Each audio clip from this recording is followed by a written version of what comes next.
지금 우리는 영적으로 매우 혼탁한 시대를 살아가고 있습니다. 분명히 우리가 문명적으로는 발달된 과학기술이 뒷받침이 된 상태에서 과거에 살아보지 못한 그런 상상 속에서만 그려볼 수 있는 그러한 세계를 우리는 살아가고 있습니다. 그러면은 과거적인 측면에서 문명적인 측면을 비교를 한다면은 우리는 분명히 잘 사는 시대를 살아가고 있습니다. 풍족한 시대를 살아가고 있고 부족함이 없는 시대를 살아가고 있습니다. 그런데 놀라운 사실은 내막을 들여다보면 그렇지 않습니다. 내막을 들여다보면 매우 엄난한 시대를 살아가고 있고 이 엄난한 시대가 우리의 영적 흑암으로부터 일어났다는 사실입니다. 이런 영적 흑암 속에 개인주의, 이익집단주의, 그리고 이념과 사상이 그룹을 지어서 상대를 공격하는 일들이 다반사적인 측면에서 일어납니다. 수많은 갈등 속에 더욱더 깊어져 가기만 합니다. 여기에 대해서 물질이 사람 생명보다 우위에 올라서가 있습니다. 이런 현상들이 어떤 부분들로 나아지는가? 이런 현상들이 어떤 결과 속에서 나타났는가? 바로 영적 혼탁함, 영적 흑암이 낳은 결과물입니다. 과학은 분명히 발달했을 때 문명은 그 이전보다도 분명히 더 편리함 속에서 살아가고는 있지만은 그러나 우리가 매우 영적으로 혼탁한 시대를 살아가고 있는 것은 우리의 삶과 그리고 우리의 모습들과 우리들의 사고들을 쳐다보면은 야, 우리가 정말로 영적 흑암의 모습 속에 놓여 있구나라는 것을 분별해낼 수가 있습니다. 그런데 무서운 것은 왜 영적 흑암 시대라고 말하는가 하면은 무서운 것은 그것을 알지 못하기 때문입니다. 그것을 알지 못하기 때문에 흑암의 시대를 살아가고 있다라고 말하는 것입니다. 캄캄함은 무엇입니까? 주변을 분별할 수 없는 거잖아요. 캄캄함이라는 것은 내가 지금 어떤 상태에 서 있는지를 알 수 없는 거잖아요. 빛이 비쳤을 때에 아, 내가 지금 잘못된 길로 가고 있구나. 내가 조금 더 바른 길로 가야 되겠구나. 이런 것들이 보여지는 것이지 흑암 상태에서는 아무것도 안 보이기 때문에 주변도 안 보이고 내 상태도 보이지 않는 거예요. 우리는 그러한 시대에 살아가고 있습니다. 이스라엘의 제사장이면서 마지막 사사로 쓰임받았던 사무엘이 있습니다. 사무엘이 마지막 사사로 쓰임받기 전이었습니다. 엘리가 제사장으로 있을 때였습니다. 이때에 분명히 대제사장도 있었고 그리고 그의 아들들이 제사장으로서 역할도 했습니다. 그런데 그때의 그 시대를 우리는 또 하나의 영적 흑암 시대라고 말하는 겁니다. 이 영적 흑암 시대라는 것은 어떤 일정적인 역사 속에서 정해져 있는 것이 아니라 이 영적 흑암이라는 것은 인간이 죄를 범하면서 나타났던 전반적인 현상이기도 합니다. 그런데 영적 흑암 시대라고 말하는 것은 그러한 부분들의 모습 속에 살아가면서도 더욱더 우리의 모습들이 마치 흑암의 모습 속에서 헤어나지 못하는 모습으로 세워진 것을 가리켜서 영적 흑암 시대라고 말하는 겁니다. 이스라엘의 역사 또는 우리의 역사들을 보면은 예수님이 오시기 400년 전의 역사를 우리는 영적 흑암 시대라고 말합니다. 그 당시에 세계가 아주 피비린내 나는 역사 속에서 세계의 역사가 펼쳐지는 것을 볼 수가 있습니다. 그런가 하면은 또한 이런 영적 하나님과 교통이 막혀버린 그런 영적 흑암 시대가 있었습니다. 왜 하나님께서 엘리의 아들들을 분명히 제사장인데 그들을 대제사장으로 쓰지 않고 왜 그들을 사사로 쓰지 않았는가? 왜 하나님께서 마지막 사사를 사무엘로 썼는가? 그것은 바로 그 시대에 이 엘리로 인해서 영적 흑암이 그 이스라엘을 가득하게 덮어버렸기 때문입니다. 사무엘상 2장 12절에 보면은 성경은 우리에게 이렇게 말해주고 있습니다. 엘리의 아들들은 행실이 나빠 여호와를 알지 못하더라. 아멘. 알지 못한다는 것은 무엇입니까? 흑암이 깔렸기 때문에 알지 못하는 겁니다. 흑암 상태에 있는 것은 내 상태도 모르지만은 내가 지금 주변과 환경 속에 어떻게 쓰이는가, 내 주변과 환경은 어떻는가도 구별할 수 없고 분별할 수 없는 그런 모습을 우리는 흑암이라고 말하는 겁니다. 분명히 엘리의 아들들은 제사장들이었습니다. 그런데 놀라울 사실은 이렇게 말합니다. 그들이 누구를 알지 못하더라. 옆집 사람을 알지 못하는 것이 아니라, 오늘 예물을 드리러 온 사람을 알지 못하는 것이 아니라, 그들이 마땅히 섬기고 그리고 또한 마땅히 섬길 뿐인 여호와를 알지 못한다는 거죠. 이것을 가르쳐서 우리가 영적 흑암이라고 말하는 겁니다. 지금 우리가 이런 시대를 살아가고 있습니다. 아시겠습니까? 여호와를 알지 못하더라. 지금 무서운 시대를 우리가 살아가고 있습니다. 문명은 얼마나 발달했습니까? 이제는 자동차도 내연기관을 이제 뛰어넘어서 전기로 자동차가 움직이는 그런 시대에 우리는 살고 있습니다. 내연기관은 폭발하다 보니까 자동차가 붕 하고 달리지만은 전기로 일어나는 자동차는 그런 피스톤이라는 게 필요가 없거든요. 그렇기 때문에 차가 지나가도 그냥 옆에 스르르 하고 이렇게 지나가네요. 아시겠습니까? 우리는 그런 시대를 살고 있어요. 심지어 자동차가 스스로 인지를 해서 멈출 것은 멈추고 그리고 좌측으로 갈 것은 좌측으로 가고 그런 구별된 시대를 살아가고 있어요. 그럼에도 불구하고 우리는 여호와를 알지 못하더라라는 영적 흑암 시대를 살아가고 있습니다. 흑암이라는 것은 전기불이 안 들어오기 때문 아닙니다. 문명이 저하됐기 때문 아닙니다. 우리는 흑암이라는 부분에 대해서 모든 기준은 무엇인가 하면 여호와입니다. 어떤 시대를 우리는 흑암 시대라고 말하고 있는가? 그 부분에서 모든 것의 기준은 여호와입니다. 예수님이 오시기 전 400년의 역사를 보면요, 여호와를 알지 못하더라라는 역사가, 피비린내라는 역사가 그 속에 펼쳐지는 겁니다.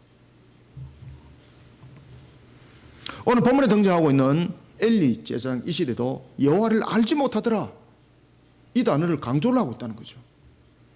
영적 흑암 상태에 놓여 있다는 것이죠. 영적 흑암이 강력하게 임할수록 영적 흑암에 우리는 휘둘림을 당하지 않도록 자신을 무장시키지 않으면 안 됩니다. 사랑하는 성도 여러분, 우리는 어떻게 이 영적 흑암 시대를 이겨나가야 될 것인가? 우리는 고민을 많이 해야 됩니다. 어떻게 영적으로 깨어있어야 될 것인가? 고민을 많이 해야 됩니다. 나는 여호와를 아노라, 나는 성경을 통해서 하나님이 어떤 분인가 나는 아노라 말하지만은 주님께서는 뭐라고 말합니까? 나는 너를 알지 못한다라고 말하는 거죠. 우리는 지금 이런 시대를 살아가고 있습니다. 분명히 우리는 지적으로 하나님에 대해서 많이 배웠습니다. 내가 하나님에 대해서 너무너무 잘 알아 라고 말하고 있습니다. 그런데 놀라울 사실은 하나님이 우리를 향해서 내가 너를 도무지 알지 못한다라는 그런 흑암 시대를 살아가고 있습니다. 우리는 영적으로 깨어 있어야 됩니다. 영적으로 깨어 있어야 이 흑암 시대를 이겨나갈 수가 있습니다. 우리는 어떤 모습으로 영적으로 깨어 있어야 될지 엘리와 엘리의 두 아들 홈리와 비느하스를 통해서 우리가 오늘 본문을 통해서 우리의 모습들을 어떻게 깨어있는 성도의 모습들로 우리를 세워나가야 되는지를 보도록 하겠습니다. 먼저 우리가 10절을 한번 읽어봅시다. 시작. 여호와께서 임하여 서서 전과 같이 사무엘아 사무엘아 부르시는지라 사무엘이 이르되 말씀하옵소서 주의 종이 듣겠나이다 하니 아멘. 여러분들 지금 하나님께서 분명히 사무엘아 사무엘아 부르잖아요. 그런데 사무엘아 사무엘아 부르는데 이 부르는 음성이 지금 어디에서 들려질까요? 성막 안에서 들려지고 있거든요. 그런데 이 성막 안에서는 엘리의 아들들도 있었고 엘리 제사장도 있었어요. 그런데 이 음성을 하나님의 이 음성을 사무엘만 불러요. 사무엘만 또 들어요. 분명히 하나님께서 공개적으로 불렀어요. 그런데 아무도 못 듣는 거예요. 사무엘만 들어요. 지금 우리가 이런 영적 흑암 시대를 살아가고 있습니다. 분명히 대제사장인데 하나님께서 나는 너를 모른다. 안 부르는 거예요. 홈리와 비나스 제사장인데 하나님께서 나는 너를 도무지 알지 못한다. 안 부르는 거예요. 사무엘은 누구라고요? 수종들은 종이었습니다. 그도 분명히 레위인이었습니다. 그런데 레위인인데 제사장의 반열에 있는 자가 아닙니다. 지금 수종을 들고 있습니다. 어머니 한나의 서원 기도로 내가 성전에 이 아이를 드리겠습니다 하면서 낳았던 아이였습니다. 처음부터 제사장 가문 속에서 나왔던 아이가 아니었습니다. 하나님의 음성은 당연하게 대제사장한테 들려야 되는 것이고 제사장에게 들려줘야 되는 거예요. 근데 안 들려요. 왜 그럴까요? 영적으로 혼탁한 시대 속에 놓여 있기 때문입니다. 우리는 먼저 10절과 11절 통해서 첫 번째, 영적으로 혼탁한 시대에 휘둘림을 당하지 않도록 홈리와 비나스가 무엇 때문에 그들이 영적 혼탁함 속에 들어섰을까요? 엘리가 무엇 때문에 이런 문제 속에 그는 나타났을까요? 바로 세속입니다. 세속. 아시겠습니까? 그래서 우리가 영적으로 혼탁한 시대에 휘둘림을 당하지 않도록 하기 위해서는 제일 먼저 여러분 세속의 마음 뺏기면 안 됩니다. 세속의 마음 뺏기면 하나님 안 보입니다. 놀라운 것입니다. 이것은 지식으로는 하나님에 대해서 많이 알고 있는데 영적으로 하나님 바라보지 못합니다. 세속의 것에 마음을 두지 말고 어디에다? 이런 시대일수록 더욱더 하나님의 말씀 앞에 엎드려야 됩니다. 하나님 말씀 앞에 엎드리고 기도하는 무릎이 되어야 됩니다. 그것이 사무엘이었습니다. 하나님의 말씀에 엎드리고 기도하는 무릎으로 하나님을 향해서 깨어있는 성도가 되어야 됩니다. 무슨 기계적 요소 이런 것이 아닙니다. 어떤 환경 요소 이것이 아닙니다. 내 자신의 인격이 하나님을 향해서 무릎을 꿇어야 됩니다. 그렇지 않으면 이 영적 흑암시대 못 이겨나갑니다. 이스라엘의 영적 지도자였던 엘리 제사장, 그의 영적 무능함이 온 이스라엘을 덮어버렸어요. 이 나라를 이끌어가는 대통령이 영적 흑암 속에 있으면 이 나라는 온통 흑암으로 뒤덮일 수밖에 없어요. 여러분들 아시겠습니까? 목사가 영적 흑암 속에 갇혀 있으면 그 교회는 영적 흑암 속으로 가득 찰 수밖에 없어요. 그만큼 지도자가 중요한 것입니다.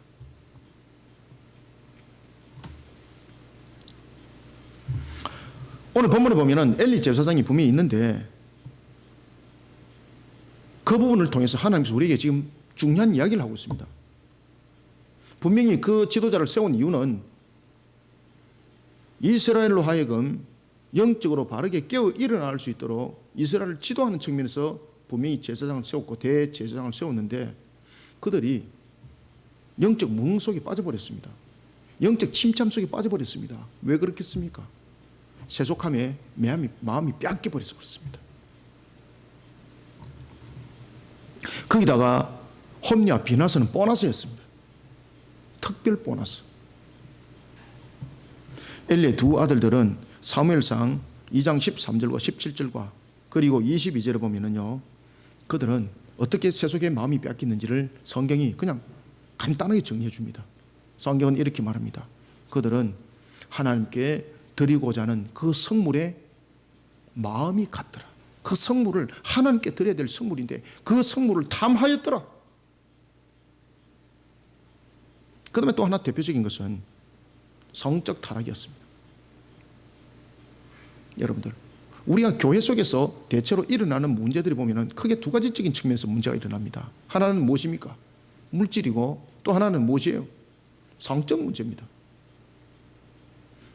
이단들의 내용들도 보면은 이들이 가장 세뇌 교육을 통해서 그들을 무마시키고 영적 마비 상태에 놓여 있게 만들어서 자신이 정말로 물질적인 부분에서 잘못 행하는 신앙에 놓여 있는지도 모르도록 영적 마비를 시키고 자신들의 몸을 그저 드리는 것을 성물로 드리는 것처럼 착각하게 만드는 그런 영적 마비 상태를 만들어 놓고 그 행각들을 벌리거든요. 그때 두 가지가 바로 물질과 성적 문제입니다. 심지어 이단들은 뭐라고 말합니까? 피가람이라는 걸 통해서 나와 같이 성관계를 맺어야만이 네가 죄사함을 받는다. 그죠? 그렇게 세뇌교육을 시켜요. 이 홈리와 비나스 그랬습니다.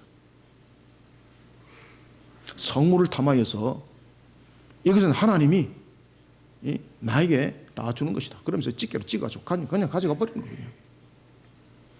그리고 심지어 회막에서 봉사하는 연들과 동침하는 음행을 하는데 두려움이 없어요. 왜 그렇겠습니까? 하나님이 보이지 않는 거예요. 여러분들, 우리가 숨어서 음행하면은 사람의 눈은 피할 수 있지만은 하나님은 못 피하는 거죠. 하나님은 아니 보는 곳이 없는 것이죠. 아니 있는 곳이 없었기 때문에. 아니 계시는 곳이 없기 때문에 하나님은 아니 보는 것이 없습니다. 다 보는 것이죠. 그들은 회막에서 이런 일들을 범했습니다. 그런데 이 사실을 자기 아버지가 다 알고 있었습니다. 엘리의 두 아들, 이렇게 되기까지 그 책임은 누구에게 있는가 하면 바로 엘리의 영적 둔감함에 있었습니다. 그것이 사무엘상 2장 22절에 나타납니다. 그리고 사무엘상 2장 25절에 보면은 엘리가 이렇게 말합니다. 자기가 소문을 들어서 한다는 거죠. 그리고 이미 다 알고 있다는 거죠. 그 아들들이 이야기를 하는 겁니다. 사람이 사람에게 범죄하면 하나님이 심판하리거니와 만일 사람이 여호와께 범죄하면 누가 그를 위해서 간구하겠느냐. 사람에게 죄를 범한 것에 대해서는 진정한 회개적인 측면에서 하나님으로부터 용서는 받는데 하나님을 향해서 범죄하는 그 성령 모독죄는 누구로부터 용서를 받을 수 있는가 이 말입니다. 여러분들, 우리가 죄를 범한 것에 대해서 진정한 회개 부분은 하나님께서 그 죄를 용서하여 주실 때도 값이 있습니다. 죄에 대해서는 반드시 값이 있습니다. 그런가 하면은 성령 모독죄는, 성령 회방죄는 값도 묻지 않습니다. 바로 저주입니다. 지금 엘리 아들들이 그 모습이라는 것 엘리가 지금 알고 있는 거죠. 그래서 엘리가 지금 그 이야기를 하는 거죠. 그러면 엘리가 어떻게 됩니까? 그 아들들을 신앙으로 바른 가르침을 통해서 이끌어가기 위해서 분명히 신앙의 회초를 들어야 됩니다. 그런데 그렇게 하고 끝내버립니다. 이때 두 아들들의 반응이 어땠을까요? 성경은 놀랍습니다. 그 당시에는 무슨 사회입니까? 그 당시에는 부족 사회입니다. 그죠? 시족이 중심이 되어 있습니다. 족장 사회입니다. 족장의 말은 법입니다. 대제사장입니다. 대제사장의 말은 하나의 이스라엘 전체를 통치하는 법입니다. 그런데 그 아버지의 말을 놀라운 것은 이 시대도 아니고 이 시대도 여러분 그런 일이 없습니다. 이 두 아들들이 홈리와 비나스가 아버지의 말을 성경은 말합니다. 듣지 않더라. 듣지 않더라. 왜 그렇겠습니까? 세속의 마음이 뺏겼기 때문에 그런 거예요. 세속의 마음이 뺏겨버리니까 그 마음속에 지금 누가 들어와 있습니까? 일곱 마귀가 그를 장악을 해버린 거예요. 그것은 엘리 시대나 지금이나 동일합니다.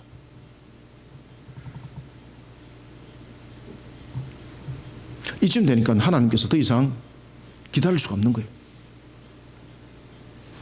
성경은 이렇게 말합니다. 여호와께서 그 아들들의 생명을 거두어 가기로 결정하였느니라. 그리고 하나님께서는 엘리의 그 온 가정에 대해서 제사장의 그 권한을 박탈할 것을 또한 선언합니다. 이렇게 되니까 엘리와 하나님이 교통을 하지 않는 겁니다. 그의 아들들과 교통 안 하는 것은 둘째 문제치고 엘리와도 교통하지 않습니다.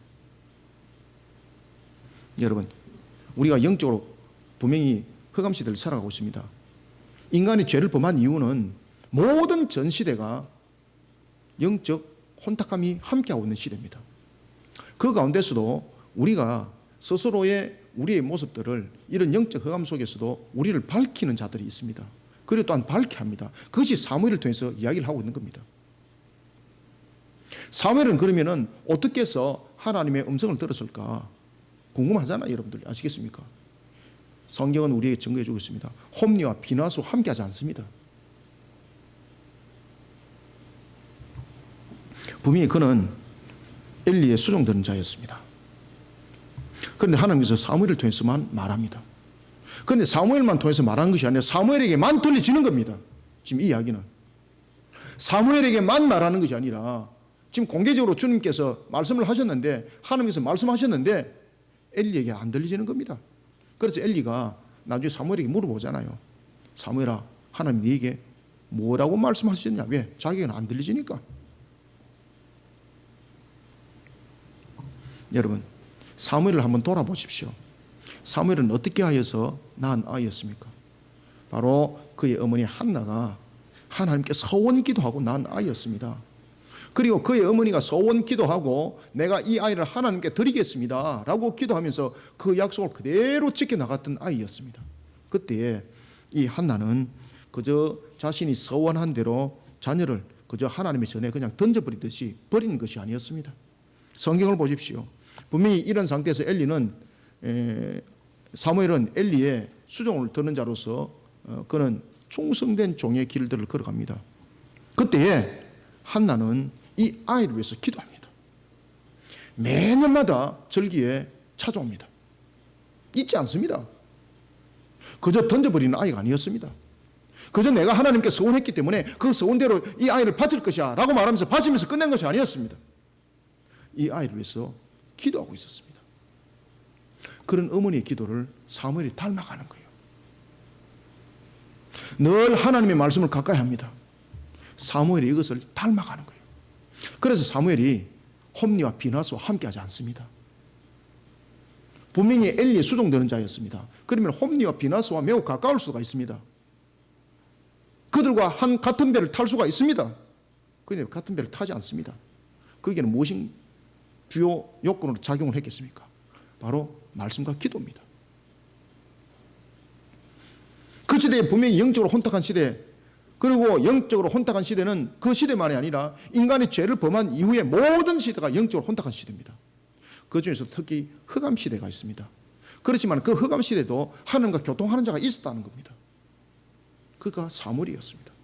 그러면 그 흑암 시대에 사무엘은 어떻게 해서 하나님과 교통했을까? 세속의 마음을 안 빼앗겼기 때문입니다. 세속의 것을 탐하지 않았기 때문입니다.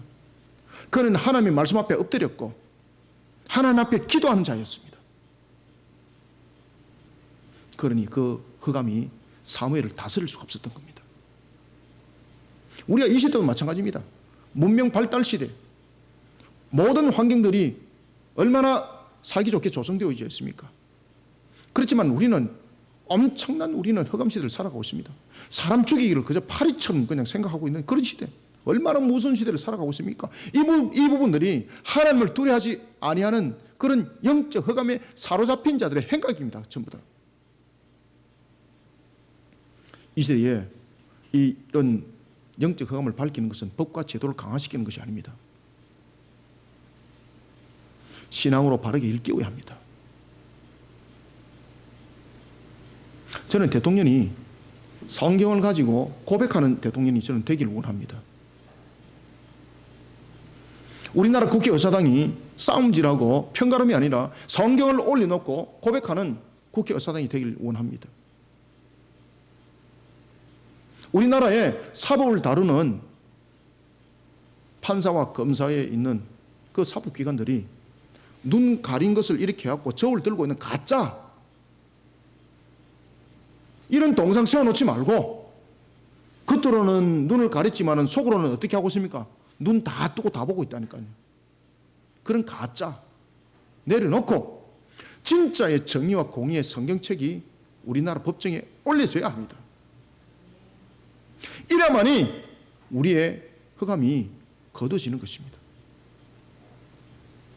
그 어머니가 이 사무엘을 위해서 늘 기도합니다. 우리는 이 나라 민족으로서 교회들은 늘 나라와 민족을 위해서 새벽마다 기도를 해야 됩니다. 그런가 하면 기도하는 것으로 끝나는 것이 아니죠. 어떻게 했습니까? 사무엘을 늘 찾아갔습니다. 그리고 그에게 항상 새 옷을 주었습니다. 그리고 먹을 것을 줬습니다. 그냥 주고 오나요? 사무엘에게 무엇을 하겠습니까? 영적 점검을 하는 거예요. 영적 지도를 하는 거예요. 그 아이의 모습을 어머니가 기뻐했던 것입니다. 그리고 그러한 사무엘이 그 어머니의 가르침 속에 그가 흔들리질 않았던 겁니다. 이 사무엘은 그런 한나의 어머니의 영양 상태에 있었던 것입니다. 홈리와 비나스의 영양 상태가 아니었습니다. 엘리의 영양 상태가 아니었습니다.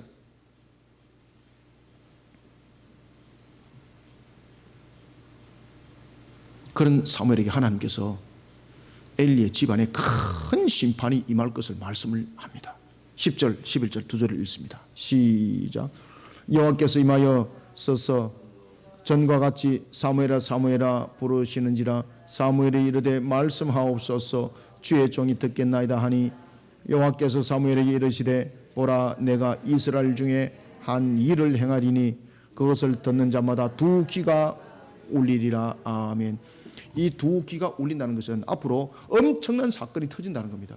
여러분들 두 귀가 울린다는 것은 큰 소리가, 강력한 소리가 그 속에 임한다는 것이거든요. 이것은 무엇을 말하고 있는가 하면 앞으로 큰 사건이 일어날 것이라는 겁니다. 그것은 무엇입니까? 홈리와 비나스를 거둬가겠다는 겁니다. 엘리의 집안을 총정리해버리겠다는 겁니다.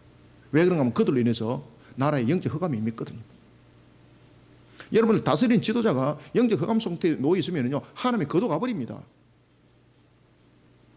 지금 이 시대에 나라와 민족 속에 큰 음성 안 들립니까? 한국 교회를 통한 하나님의 큰 음성이 들리지 않습니까? 거둬갑니다, 하나님이. 사랑하는 성도 여러분, 영적으로 혼탁한 시대에 휘둘을 당하지 아니하려면 무엇보다도 자신의 영적 상태를 먼저 정비시켜야 합니다. 로마서 10장 17절을 보십시오. 그러므로 믿음은 무엇으로 난다? 들음으로 난다. 들음으로. 믿음은 들음으로 나며 들음은 그리스도의 무엇으로? 말씀으로. 아시겠습니까? 말씀과 기도에 엎드려야 됩니다. 이 영적 혼탁한 시대를 이기려면 말씀과 기도에 엎드리지 않고는 방법이 없습니다. 그래서 제가 국회의사당과 청와대와 그리고 우리나라 사법 모든 입법기관에 성경이 올려져야 된다는 겁니다.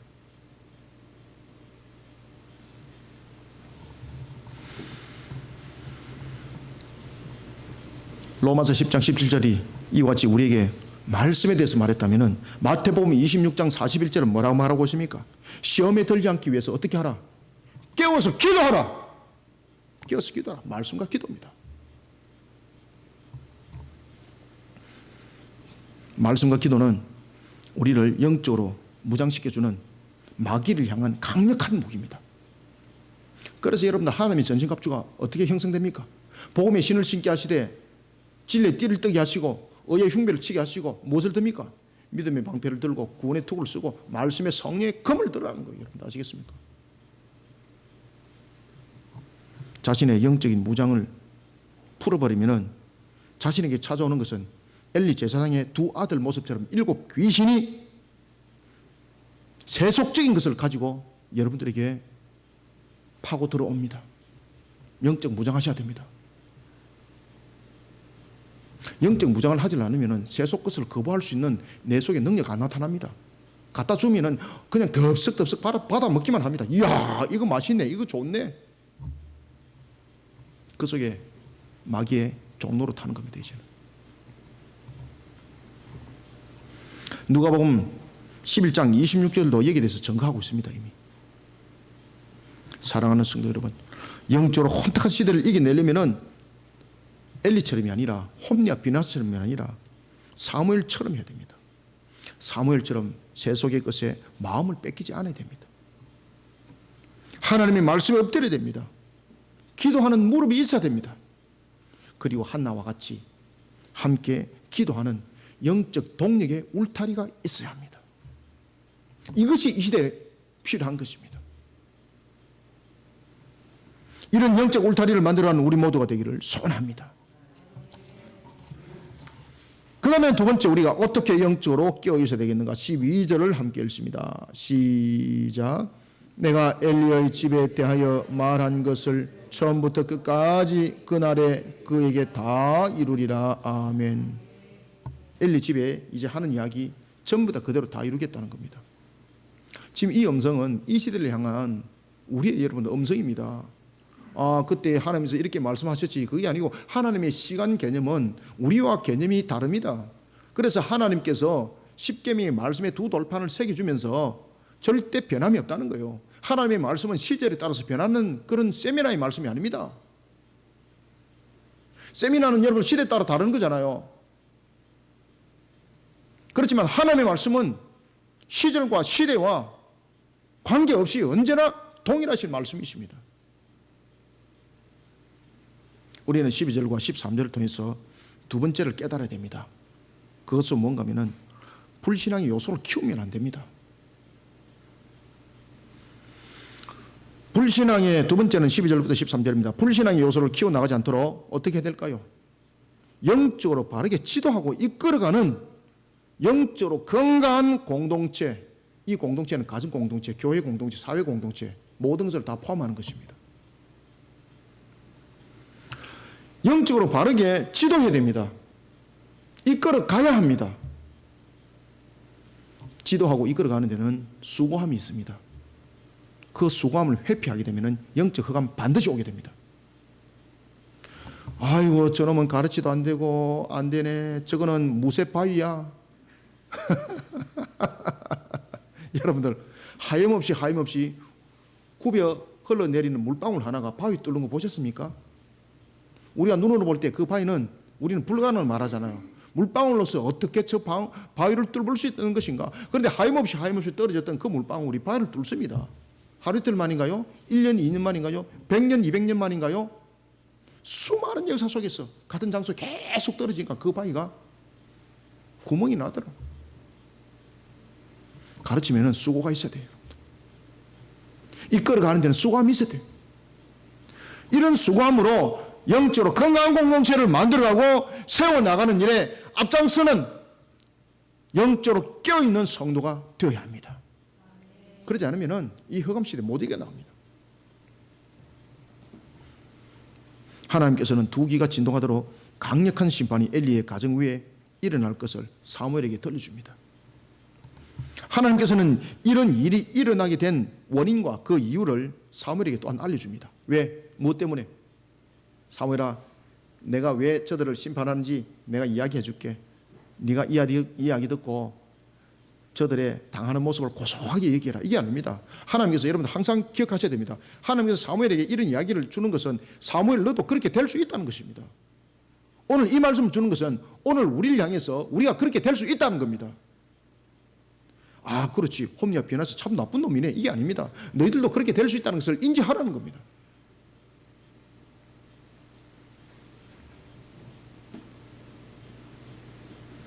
하나님께서 엘리 제사장 집에 강력한 심판이 임할 것에 대해서 사무엘에게 두 가지를 이야기를 합니다. 첫 번째는 사무엘이 눈으로 이미 다 봤던 거죠. 엘리 제사장의 강력한 심판이 임하게 되는 제일 첫 번째 이유는 엘리의 죄 때문이었습니다. 여러분들, 엘리는 과연 어떤 죄가 그 속에 있을까요? 방관한 죄죠. 여러분들, 에덴 동산에서 보십시오. 아담이 죄를 범할 때에 그가 분명히 왕과 선자와 제사장의 직분을 가지고 있었습니다. 그런데 그가 왜 죄를 범하게 되었습니까? 직무를 유기한 거죠. 왕의 권세로서 분명히 하나님의 말씀으로서 명해야 되는 것이었고 거룩성을 그가 만들어가는 것이 그에게 책임이었습니다. 그런데 여러분 보십시오. 하와에게 오히려 동참하는 거잖아요. 직무를 유기하는 것이 죄입니다. 나에게 직분이 주어졌다면 직분을 바르게 감당하지 못하는 것은 곧 직무의 유기가 되는 거예요. 그것을 곧 말해서 우리는 방조라고 말해요. 방조죄입니다.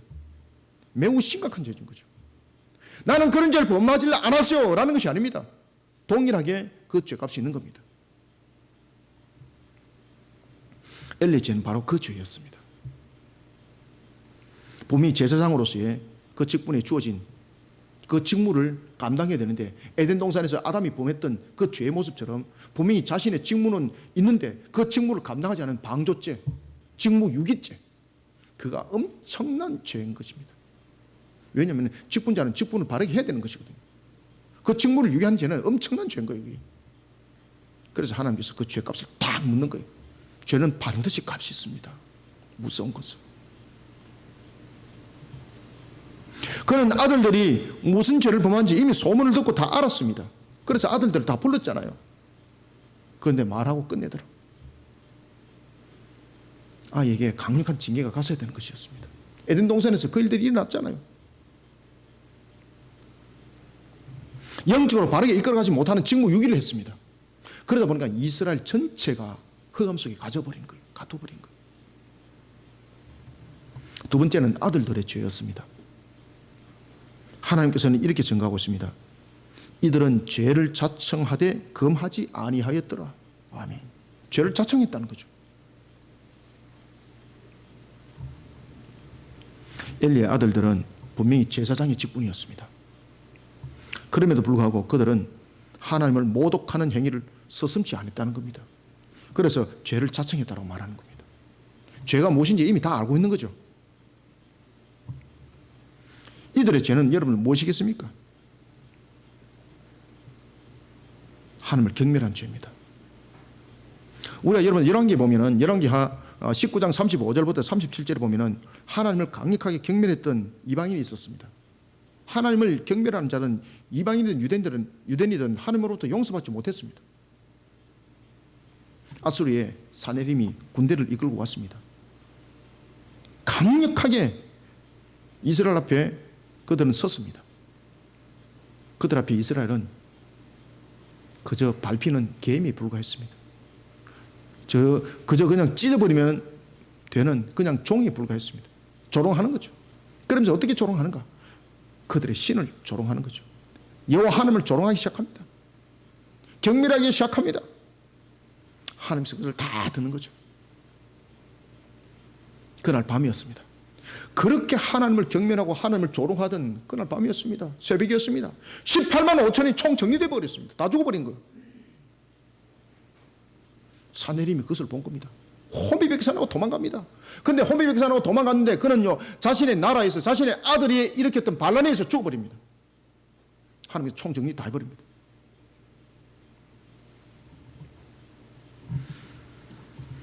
그렇지만은 하나님을 경외하는 자는 하나님으로부터 복을 받게 됩니다. 이미 신명기 5장 29절을 통해서 하나님께서 우리에게 말씀을 주셨습니다. 하나님을 경외하는 자는 그 당대와 그 자손에 이르기까지 영원히 복을 받을 것이니라 하나님께서 약속하셨습니다. 이것은 변하지 아니하는 하나님의 말씀이요 변하지 아니하는 하나님의 불변의 법칙입니다. 하나님을 경외하는 자, 그 당대뿐만 아니라 그 후손도 영원히 복을 받을 것이다. 이것을 통해서 영적 흑암을 우리는 이겨나가야 합니다. 우리는 하나님을 경외한다는 것은 나의 혼자로 이루어지는 것이 아니라 전체적인 공동체를 건강하게 만들어가는 측면에서 경외함이 나타나는 것입니다. 12절과 13절 두 절을 함께 읽습니다. 시작. 내가 엘리의 집에 대하여 말한 것을 처음부터 끝까지 그날에 그에게 다 이루리라.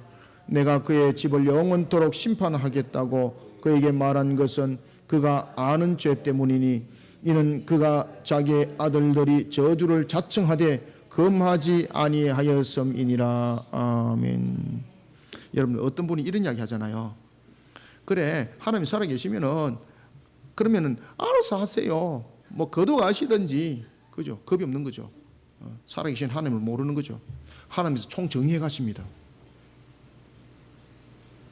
총정리해 갈 때에 그냥 단순하게 총정리하지 않습니다. 강력한 두려움과 그 불심판으로 태워버립니다. 사랑하는 성도 여러분, 불신앙의 요소는 처음부터 열매처럼 나타나지 않습니다. 뿌린 씨앗이 있기 때문에 요소가 나타나는 겁니다.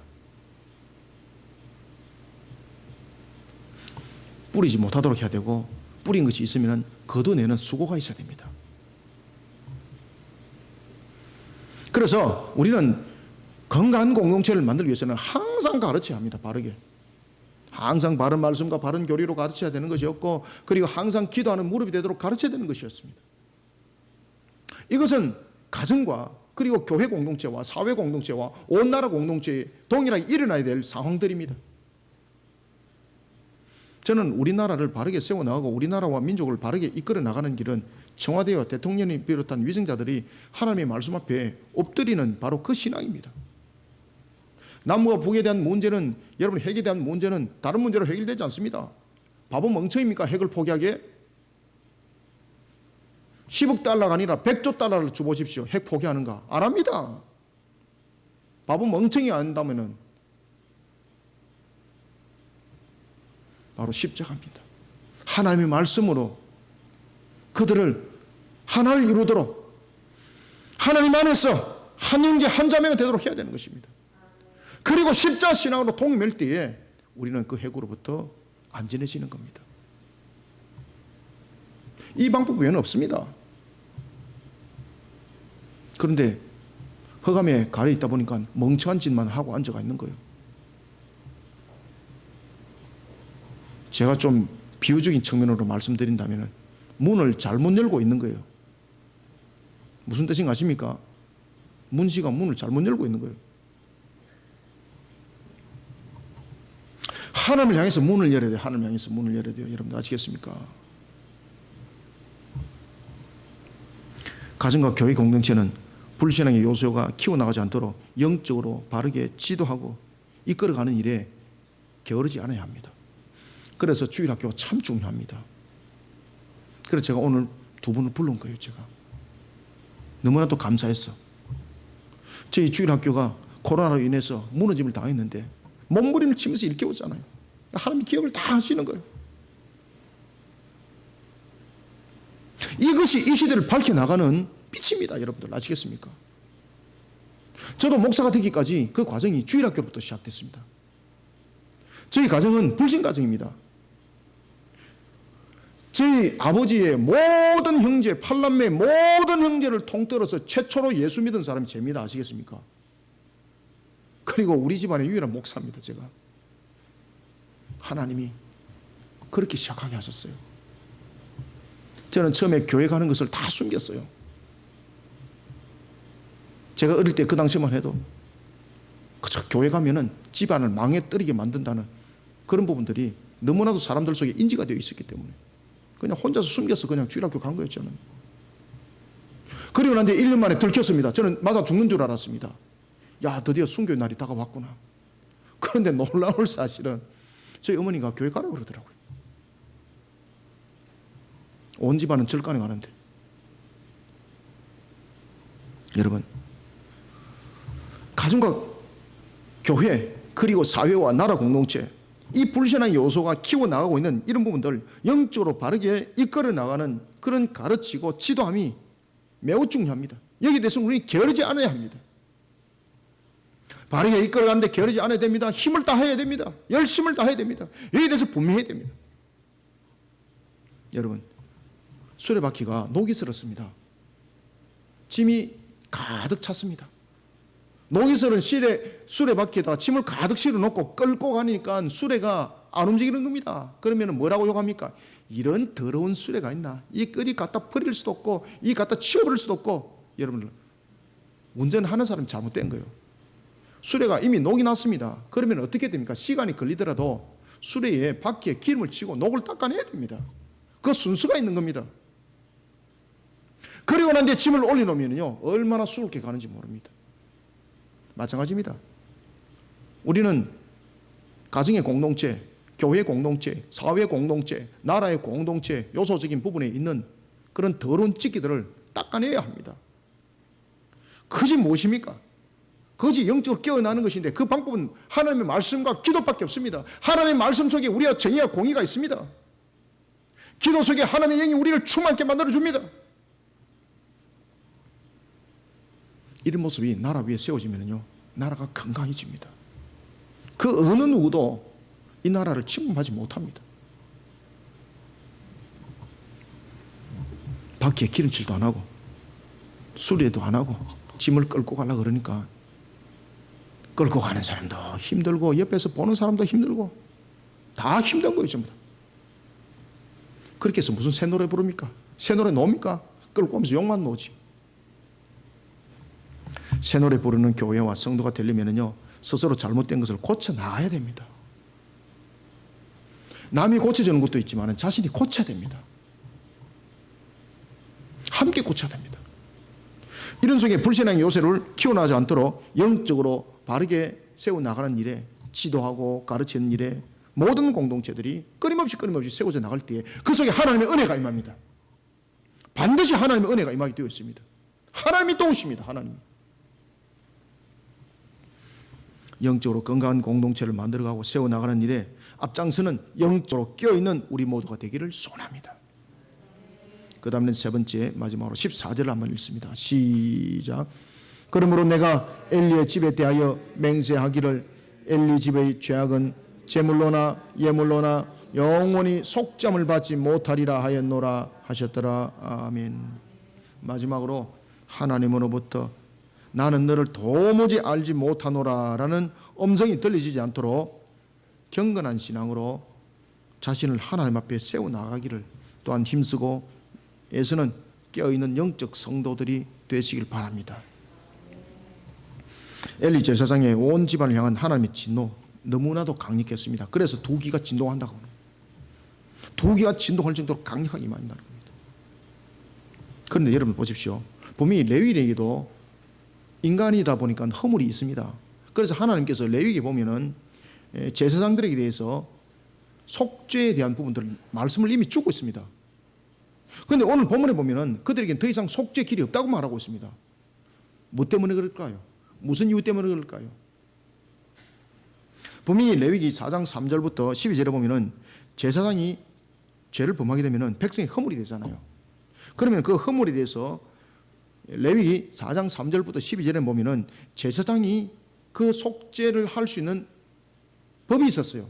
그것이 바로 제사장들의 임하는 속죄제였습니다. 속죄제를 드리고 그 다음에 하나님께 나가도록 했습니다. 그런데 엘리 제사장의 아들들의 죄는 어떤 이유가 있기 때문에 하나님께서 이런 속죄제를 허락지를 안 했을까요? 이것은 그들의 죄가 한순간에 충동으로 일어난 것이 아닙니다. 어떤 실수로 범한 죄가 아닙니다. 오늘 본문에서 말하고 있습니다. 고의로 그렇게 한다고. 고의로 그렇게 한다는 것은 무엇입니까? 하나님 안에서 대항한다는 겁니다. 그것은 용서받지 못합니다. 왜 그런가 하면요, 성령 모독죄가 되기 때문입니다. 알아서 할게요 그러면서 뭐 이렇게 막 하면서 고의적으로 대적하는 것은요, 성령 모독죄이기 때문에 하나님으로부터 절대 용서 못 받습니다. 여러분들, 모든 사람들이 죄를 범합니다. 그리고 우리가 예수를 믿는 사람들 가운데서도 죄를 범하는 경우가 있습니다. 그때 성령께서 그의 마음에 회개의 영을 불어넣어줘요. 아시겠습니까? 그때 회개의 영을 불어넣어줄 때에 엘리 두 아들들은 어떻게 했을까요?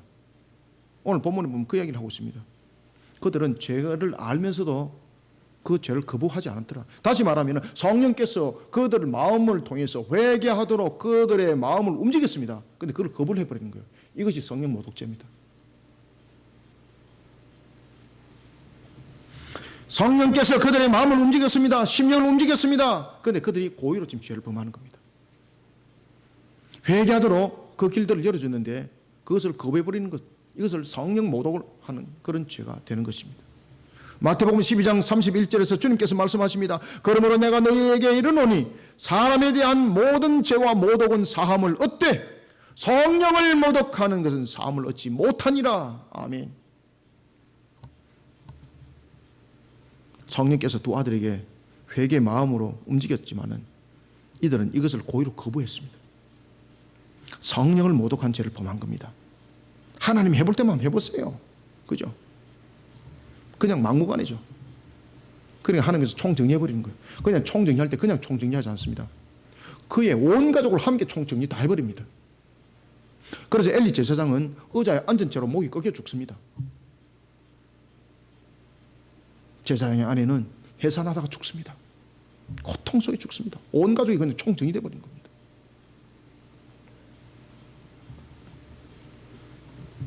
(14절을) 다시 한번 읽읍시다. 시작.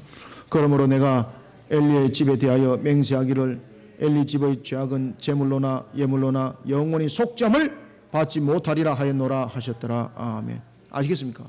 제물로는 속죄함을 못 받는다는 것은 무엇입니까? 속죄제를 그들에게는 허락지 않는다는 겁니다. 성령을 모독하는 죄는 하나님을 대적하는 마귀의 본질입니다. 그러니 용서 못 받는 겁니다.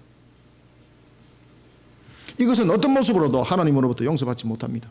엘리 두 아들인 홈니와 비느하스, 그들은 제사장이었습니다. 그러나 성령을 모독하는 가운데 있는 두 제사장에 대해서 하나님께서 단호했습니다. 나는 너희들을 도무지 알지 못하노라. 사랑하는 성도 여러분, 이 시대 교회 안과 밖에서 펼쳐지고 있는 것들 가운데 가장 문제가 되는 것 하나가 있다면 그것은 바로 하나님 앞에 엘리와 같고 그리고 홈니와 비느하스의 모습을 하고 있는 사람들이 너무나도 많다는 겁니다.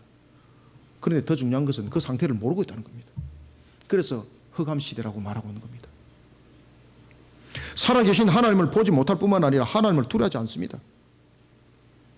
레위기 10장 1절부터 2절에 보면은 아론의 두 아들이었던 나답과 아비후도 똑같았습니다.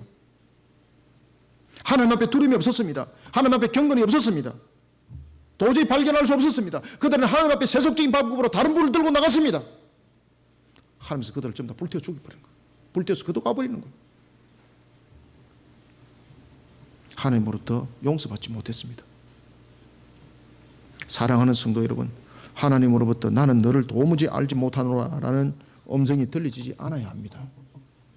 경건한 신앙으로 자신을 하나님 앞에 세워나가기를 힘쓰고 에서는 깨어있는 영적 성도가 되어야 됩니다. 하나님을 향한 예배를 멸시하는 행위, 하나님을 모독하면서 자신의 유익을 추구하는 험리와 비나서 하나님으로부터 용서 못 받았습니다. 똑같습니다.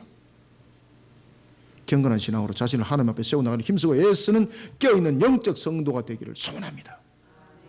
말씀을 맺겠습니다. 저와 여러분들은 영적으로 매우 지금 혼탁한 시대를 살아가고 있습니다. 문제는 이것을 느끼지 못하는 영적 마비 시대를 살아가고 있다는 것입니다. 마지막 때가 이를수록 교회를 더욱더 혼미하게 만들어가는 세력들이 득세할 것이라고 성경은 이미 우리에게 조명해 주고 있습니다. 요한계시록 13장에서는 이것을 두 짐승의 사건으로 우리에게 이미 밝혀 조명해 주고 있습니다. 더욱더 우상이 강력해질 것이라고 말씀을 주고 있습니다. 지금 이 시대를 보십시오. 온 천지에 문화적 적그리스도, 종교적 적그리스도, 정치적 적그리스도, 군사적 적그리스도, 이런 부분들이 경제뿐만 아니라 온 모든 모습 속에서 지금 이미 일어나고 있습니다.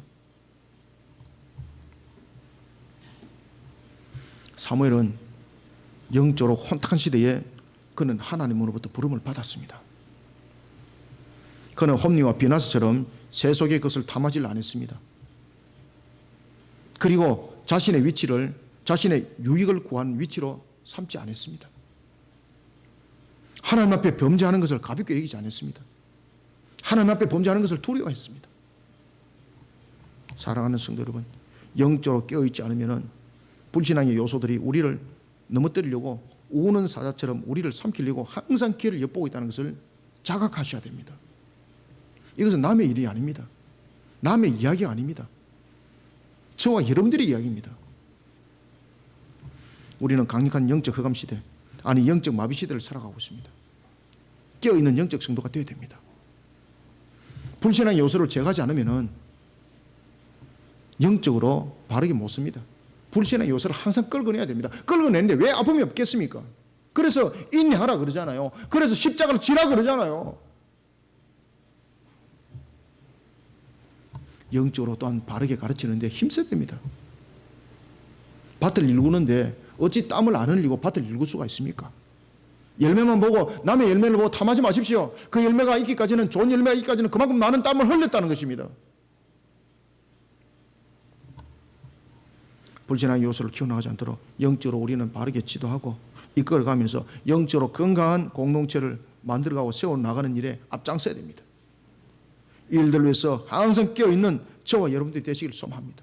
이런 저와 여러분들 가운데 하나님의 은혜가 오늘도 충만하게 흐르기를 주님의 이름으로 축원합니다. 살아계신 아버지 하나님, 주께서 베푸시는 은혜를 감사드립니다. 우리 눈에는 보이지 아니하지만은 오늘도 천지와 만물을 다스리시는 하나님께서 우리를 이끌어가고 있음을 믿습니다.